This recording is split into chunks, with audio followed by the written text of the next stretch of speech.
So we'll start with the introduction to the DevOps, and then basically which we will understand here that okay, what is DevOps, how we can implement it, and all about the DevOps and this life cycle. The first thing is that most of the time, like we see or we hear this term DevOps very often nowadays, because people think that okay, DevOps is something which is like uh, technology, which is some like where you have to do programming, where you have to work on any a particular set of tools or something. But ideally, that is not the case, because DevOps is not those kind of a implementation where you have to work on any set of technology, or it's something uh, on the tools only. So basically, DevOps is something which is a culture, which is a culture only. You cannot define or you cannot say that DevOps is a technology.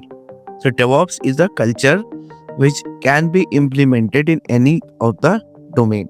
It can be implemented in any of the domain. It's a culture. Now it's a culture, and what does this culture do? And if you see this word is divided into two things: dev plus ops. So basically, it combines, or it basically fulfills the gap, whichever the gap is there between the development and the operation team, that will be fulfilled by this DevOps culture. Okay, that will be fulfilled by this DevOps culture. And how it is going to fulfill? By automating the software development process at every stage.